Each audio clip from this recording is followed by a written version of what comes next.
et dont la germination allait faire bientôt éclater la terre.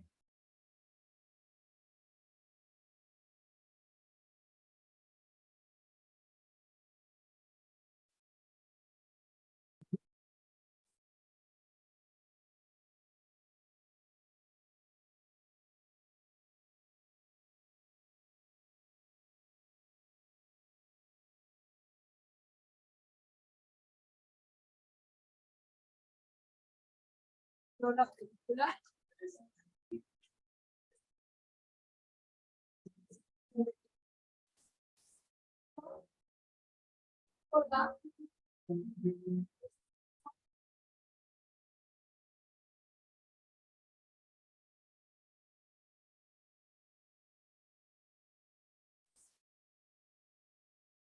Máximo representante.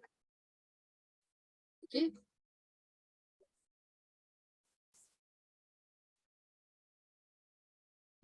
Máximo representante del naturalismo. En sociología, uno de los elementos que vemos, estamos constantemente tratando de identificar, son estas condiciones reales que existen en la sociedad, ¿no? Los que están en octavo semestre nos peleamos mucho por el objeto de estudio. Me parece que esta película de este género literario, que se llama, es un género literario que inició primero como novela realista, ¿no? Naturalista primero y luego realista.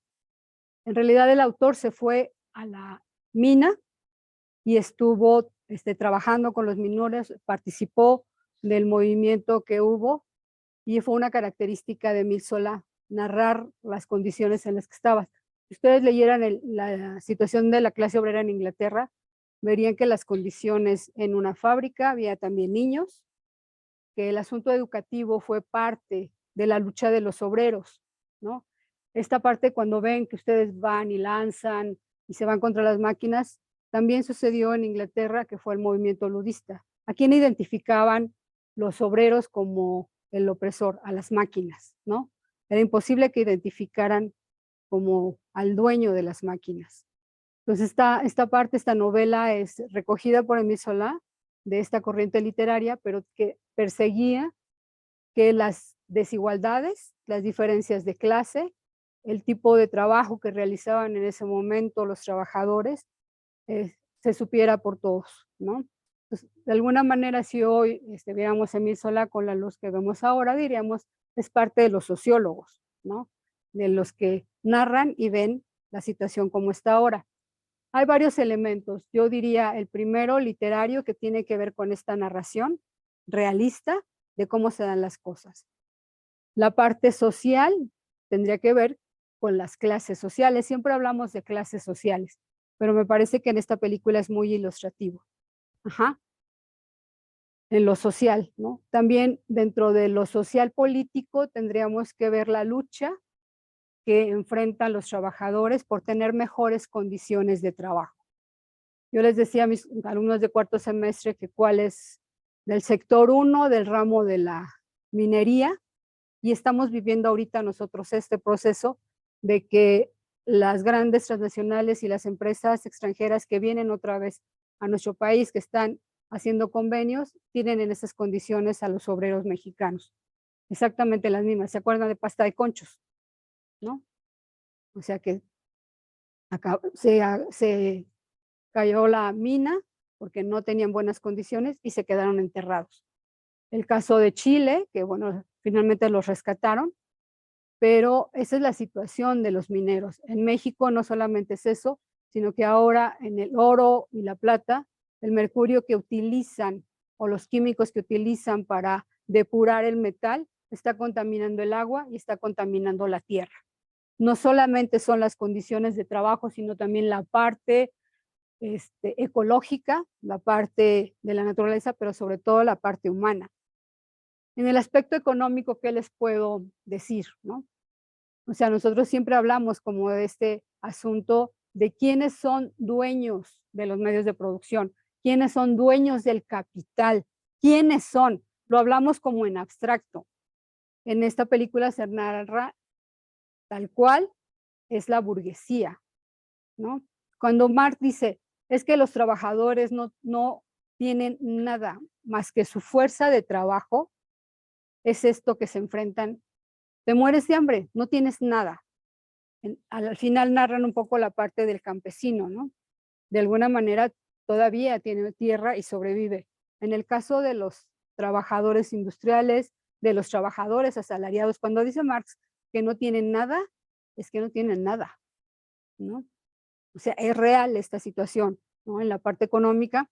Y además también hay una parte donde ellos dicen, pero bueno, pues es que si yo te subo a 5 la carga de carbón, pues entonces, ¿qué va a pasar con lo que yo invertí, no? O sea, yo pierdo, ¿no? Tú no consideras que yo estoy perdiendo porque ya no se está comprando el carbón, ¿no? Tú no consideras cuánto invertí en en la segunda mina, cuando le dice, ¿cuánto invertí en toda la infraestructura? Tú no consideras todas esas condiciones, entonces yo también pierdo. ¿Eso cómo se llama, sociólogos? Cuando les decimos, pues, o sea, si vas a una huelga, yo también pierdo.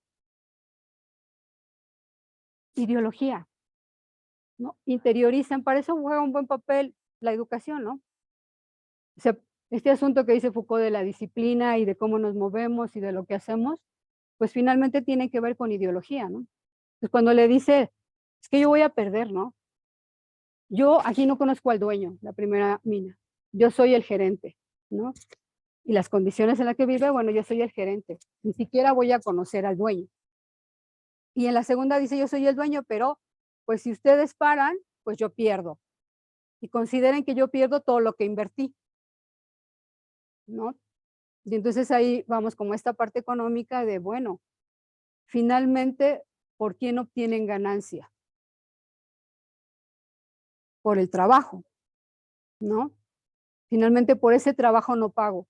De 5 a 4 y de 4 considerar todo el sostén que tenían que hacer. O sea, no es solamente sacar el carbón, sino que ellos mismos tienen que crear las condiciones para que ese carbón siga saliendo, ¿no? Y entonces dice, bueno, si no te subo, entonces tampoco te pago lo otro.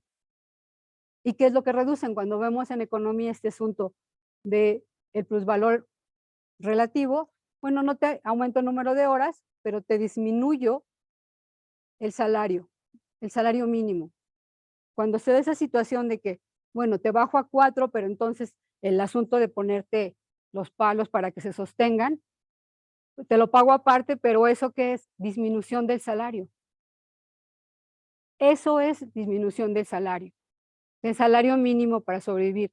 El otro elemento que vemos social y económico, cuando dicen, te tienes que reproducir, cuando decimos, es mano de obra, un hijo, 2 hijos, tienes 7 hijos, ¿no? Y al final le dice, pues ya vienen los otros 2. Pues, en esta también está todo el asunto femenino, ¿no? Cuando dicen algunas feministas que son doblemente explotadas, ¿no? Un trabajo en casa y lo que tienes que trabajar aparte. Pero en esta situación el papel que juega cuando nos dicen que es para reproducir la fuerza de trabajo, eso es real. O sea, eso es real, ¿no? O sea, necesitas mano de obra y pues, tienes que seguirte reproduciendo. El asunto de cómo se da la relación social, ¿no? Entre ellos. Hay solidaridad, hay respeto, ¿no? Tiene una ética también. Entonces, todos los otros valores de la sociedad no surgen de quienes tienen el poder, sino surgen de nosotros, los asalariados. Y esa parte está ahí, y esa parte también se muestra. En la parte política, pues finalmente lo que siempre vemos, ¿no? El capitalista a quién tiene de su lado siempre y a quién va a usar. ¿A quién va a usar? Al ejército, finalmente, ¿no? Y no solamente al ejército, también estaría lo social. Te vas a huelga, es la zona donde se ocurre Germinal, es toda la zona norte de Francia, que está colindando con Bélgica y son esencialmente una zona minera, que hoy está pensando otra vez Francia recuperarla por el asunto de todo el asunto del petróleo y todo lo que está contaminando. Entonces están pensando reabrir otra vez es toda la zona norte de Francia. En donde se desarrolla esto es como en la parte delgada que hay en Francia, colindando con los otros Países Bajos. Entonces, toda esa zona, ¿no? Toda esa zona es la zona minera. Condiciones de trabajo. El asunto, al final, cuando la flama, ¿no?, te indica que algún gas, porque estás hasta abajo, sale, pues escórrele, literal, ¿no? Y eso también es cierto, o sea, es parte de las condiciones. No solamente es para iluminarse, sino para que también estén atentos. El número de horas trabajadas, los días trabajados. Si fijan en algún momento cuando le paga el salario le dice, son los días que no trabajaste, que son los domingos cuando están de fiesta, entonces esos dicen, eso también se considera, ¿no? Hay muchas partes de la parte que tendrían que ir como analizando que dicen, no, eso es por estos días y por eso y te descuento tal cosa. Y bueno, en México la famosa tienda de raya, ¿no? Dice que, bueno, pues si tienes tanto salario y todo el tiempo estoy endeudado. Y volvemos al salario mínimo. Para mantener una familia, el papá, la hermana, el hermano y el hermano, ¿no? O sea, son 4 gentes y con ese salario se estaban muriendo de hambre. Ese es el salario mínimo. De educación, ni hablar. De condiciones de salubridad, ni hablar, ¿no? Esas son las condiciones y estamos hablando a finales y mediados del siglo XIX. Se llegan el siglo XX y bueno, y ahí incluso si comparáramos con lo que hay, por ejemplo, en Bolivia y en otros países sudamericanos, había Domitila, que era esposa de un minero boliviano, decía, es que yo cuando fui a Noruega, las herramientas con las que mi marido trabaja en la mina son las que están en Noruega en el museo, ¿no? Entonces tratan de todo lo que pueden de ahorrar en herramientas y de usar la mano de obra, ¿no? Y implica, o sea, el asunto que no existan niños trabajando de alguna manera en la edad, tiene que ver con toda la lucha del movimiento obrero. Donde estamos sentados nosotros tiene que ver con la lucha de este movimiento obrero, ¿no? La salud, la educación, el esparcimiento, la vivienda. Entonces es una lucha todo el tiempo de los capitalistas por quitar y de los obreros por no dejarse, ¿no? Y ese es como el inicio. En todo, ustedes ven esa parte en Francia, pero si se van a Inglaterra, en toda la zona fabril, también va a haber esa situación. Pero también tenemos toda la situación en América Latina, ¿no? De extracción, de estar en las minas y todavía hoy, ¿no? La condición laboral en la que están. Pues tiene la parte económica, que aquí sí nos deja ver las dos clases, ¿no? La parte de cómo se mueve y donde el objetivo es la ganancia. La relación también, ¿no? Diría Marx en el manifiesto, de que se rolan las mujeres, ¿no? Que el sobrino anda con la tía. O sea, toda esa parte también que narra Marx en el primer capítulo del Capital, ¿no? O sea, una cosa es, al final dicen ellos, ¿no? Me podría haber acostado contigo, pero no lo hice, ¿no? Porque no es, pero sin embargo vemos en la burguesía que eso sí se hace, ¿no? Esa parte que dice Marx ahí, ¿no? Está presente. Entonces, cómo las relaciones y la parte moral, ética, está presente también, pero en ambos lugares. Como sociólogos siempre decimos, la parte del capital y la parte de la desigualdad. Pero ¿de qué estamos hablando? ¿No? ¿Desde dónde estamos hablando y cómo estamos hablando?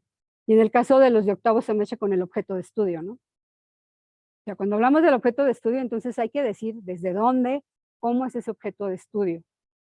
Me parece que sí eso fue un poco larga, ¿no? Pero creo que como sociólogos nos da muchísimos elementos en lo económico, en lo político, en lo social y en el movimiento. Cuando decían los zapatistas es que nosotros no tenemos nada que perder, pues los obreros dicen lo mismo, ¿no? Yo no tengo nada que perder. Están muriendo mi familia de hambre, ¿no? Prostituyen a mi hija o le dice el tendero, ¿no? Por eso tanto odio, ¿no? Dice, sí, te doy, dame a tu hija, ¿no? Dame a tu hija. Entonces el odio de las mujeres no fue de gratis, ¿no? Es toda esta relación de todos esos sectores y de la clase burguesa, los comerciantes, todos los que están aquí y todo lo que hacen contra los otros. Entonces de repente también hablamos de las diferencias que hay entre los países de primer mundo y los de tercero. pues explotan aquí y explotan acá. El movimiento que está ahorita en Francia, precisamente, de que les aumentaron el número de jubilación, ¿no? O sea, esa jubilación fue igual un montón de luchas del movimiento obrero, ¿no? En México es igual, tenemos educación pública. Yo siempre digo, pues no es de la bolsa de López Obrador que salen sus becas, es de todos los que trabajamos, ¿no? No es de ellos, pues ellos están ahí sentados en la cámara, ¿no? Solamente. Pero todos los demás que pagamos impuestos es de donde sale todo lo demás, de donde el trabajo.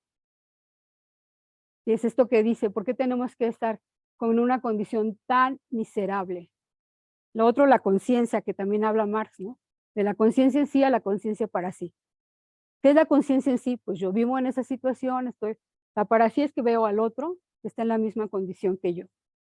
Esa es como la parte, ¿no? Ideológica que está también ahí presente. Pues no sé, hay un montón de cosas de cada detalle, ¿no? Que podríamos decir, pero sí me gustaría que ustedes dijeran qué les pareció, ¿no? A los de cuarto semestre que les dije que tenían que hacer una comparación, pues no crean que me fue de gratis, ¿no? Estamos viendo como los sectores y en realidad en la materia abordamos poco lo de movimiento obrero, pero pues sí es una comparación. Si ustedes ven las condiciones que tenían a finales del siglo XIX en Francia y si ven ahora las condiciones del siglo XXI de los mineros en México son equivalentes, son muy equivalentes, ¿no? El salario, las condiciones de trabajo, las condiciones de vida, las zonas que se hacen alrededor, ¿no? También se instaura una mina y es alrededor donde se van construyendo todo lo demás. Y solamente el salario vives, no puedes hacer otra cosa. Y cuando dicen, bueno, pues ¿de qué te alegras si te doy casa y te doy energía, no? Exacto. Ujú.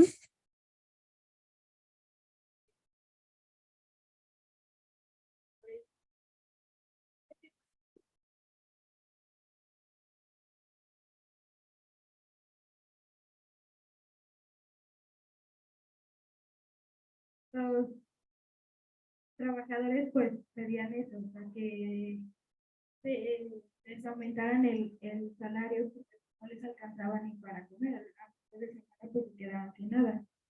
Y ahora sí que los dueños de la mina o estaban el carbón, pues les decían que si no le era suficiente lo que les daban, que ya con bajarles un centavo de las vagonetas, Ujú.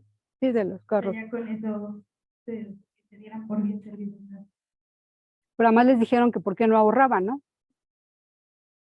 O sea, que estar en esa condición también significa porque no ahorran. Ujú. ¿Qué más? ¿Qué más de las condiciones, de lo social, de lo económico? ¿Qué más? Ah, sí, a mí me pareció interesante también la parte al inicio, cuando es un personaje, y pues justo, ¿no? O sea, a la compañía no le interesa tanto la muerte de la persona, sino pues la pérdida de esa mano de obra, ¿no? Por así decirlo, o sea, pues justamente como pues, la muerte de los obreros no tiene un valor quizá humano, sino un valor monetario. Entonces, pues también hay que ver esa parte de justamente de la inversión, ¿no? Y del interés de los capitales, y no tanto como pues, el interés humano. Cuando dice Marx, somos una mercancía, pues es real, ¿no? Es real. Nos sustituyen por otro rápidamente.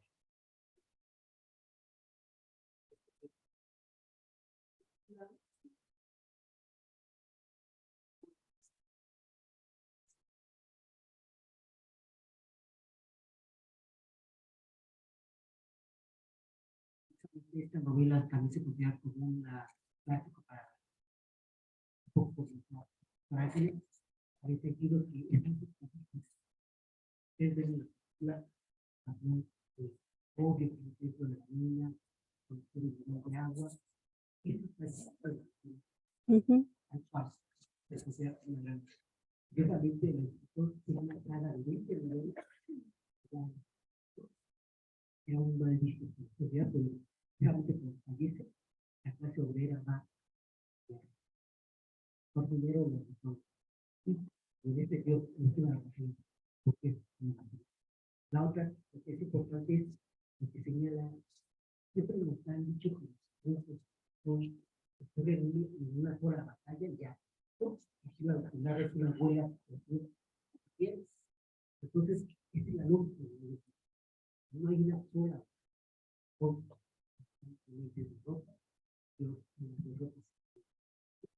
y ese es un poco de ahí está el momento de respirar, la lógica es, no importa que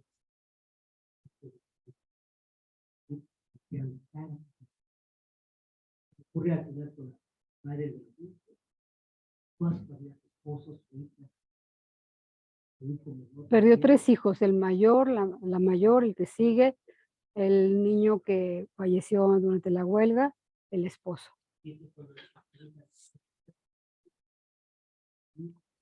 Finalmente,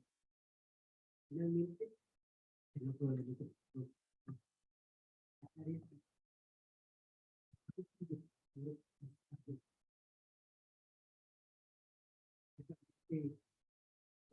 no es mayor, el día de trabajo,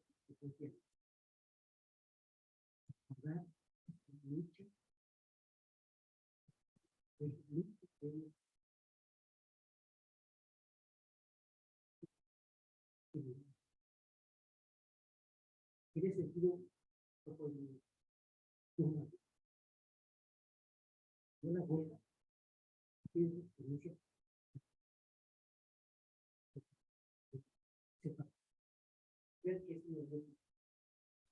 Un poco en la tónica de cuando, cuando ustedes, con los de octavo, que me traigo un asunto ahorita de la narrativa, ¿no? O sea, la narrativa es, vean, una cosa que le reconocen mucho a Solá es que estuvo ahí, pero entonces se dio la tarea, o sea, todos sentimos así como el asunto descarnado de la explotación, de la relación, de la huelga, tiene que ver con todos los elementos que nos fue poniendo de la relación que existe en la familia, ¿no? De los compañeros, del papel de la mujer, del papel de incorporación de los hijos, de toda esa parte que fue, hasta la vivienda, ¿no? Hay también, también en Inglaterra hay así como calles así, que son las casas de los obreros ingleses, pero acá también es, ¿no? Son esa forma de planificación que tienen, que les ofrecen los capitalistas, pero que es parte, ¿no? Como de poner la parte de pues ese asunto de estandarización no es nuevo. O sea, si ustedes ven las casas son estandarizadas, ¿no? Eso te permite como tener un cierto comportamiento social, ciertos elementos, todo el tiempo, y eso es una de las cosas que hace Solá en todas las novelas, en total tiene 32 volúmenes de todo, pero narra, ¿no? Y va metiendo, y la idea de él es que quien lea la novela pueda empaparse de toda esa realidad que vivieron las clases trabajadoras. Sí, de hecho, acabo de ver, también es un punto importante el papel que juegan los escritores, ¿no? Como es que estropean este movimiento 50 y 50. Entonces también es muy importante que se puede ver en la realidad. Ahí el asunto es, visto también del otro lado, es qué significa el que te estés muriendo de hambre, ¿no? Y vayas a trabajar, ¿no? Hay otras películas en donde también, ¿no? Dicen, pues ya me tengo que ir, y las familias se dividen, ¿no? Finalmente también hay una división que también tiene que ver con la visión de la realidad de cada una de las familias o lo que estás padeciendo. Insisto, cuando dice Marx que solamente poseen los trabajadores su fuerza de trabajo, y en el caso de nosotros el conocimiento, eso es real. Eso es lo que poseemos, pero también ahora en la sociedad el conocimiento es una ventaja, ¿no? Porque finalmente quien desarrolla la innovación es el trabajo. Todas las innovaciones es el trabajo asalariado, ¿no? O sea, es el trabajo asalariado quien va haciendo todo ese tipo de innovaciones. Entonces, existen, como lo que decimos, los trabajadores de cuello blanco, que son todos estos, que les ofrecen ser capataz, y los trabajadores de cuello azul, ¿no? Los que están ahí todo el tiempo en el sistema productivo, etc. ¿no? Pero también estaría como el otro gran sector de trabajadores, que es el del campo, ¿no? Ese es otro asunto también interesante. Pero finalmente lo que predomina en el sistema capitalista, pues es el trabajo asalariado. Aquí siempre les digo, algunos compañeros me criticaban porque quieren hacer como una diferencia siempre, ¿no? Entre los profesores, entre los que tienen doctorado. Yo siempre les digo, todos somos trabajadores asalariados, doctores o no. La única diferencia, digo, la diferencia entre trabajadores administrativos y académicos, le digo, pues es que eso, unos hacen una labor y nosotros otra, pero todos recibimos un salario, tengas lo que tengas. Y digo, yo no he visto aquí a un profesor que tenga medios de producción, porque entonces eso sí, sí es una diferencia. Pero si no, vives de tu trabajo, somos asalariados. Y en ese asalariado, pues hay como una enorme gama, ¿no? Desde abajo hasta allá. Y ahora habría que considerar a los que están en el comercio informal también, ¿no? O sea, ¿cómo los consideras dentro de toda esta gama de asalariados que no tienen nada, ¿no? Pues es interesante como en muchos aspectos, y a mí me parece que podemos ver la parte económica, pero que en la parte sociológica nos da muchísimos elementos para analizar, ¿no? Y cuando decimos de una narrativa, entonces me refiero a esto, ¿no?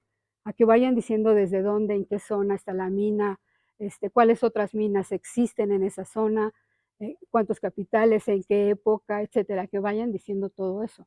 Pero también cuando hacemos una historia de vida de algún profesor o de los mismos estudiantes, tenemos que dar cuenta de eso. Entonces, un buen ejemplo también de una metodología cualitativa, ¿no? En la parte de la metodología también es un buen ejemplo, porque sí nos da cuenta de todos esos elementos que se van dando. Pues por eso un poco los obligué a que vinieran, ¿no? Porque hubiera estado perfecta, nunca lo había pensado como en teoría económica, cuando vemos a Smith y a Ricardo y a Marx en toda esta parte, pues es un buen ejemplo de toda esa zona, ¿no? De cómo se da este proceso. Pero ahora en economía mexicana, pues lo podemos ver con la parte minera actual y la parte minera de un país desarrollado. Insisto, hacemos de repente la diferencia, pero no, en realidad son trabajadores asalariados como los que están ahorita en movimiento en Francia, ¿no?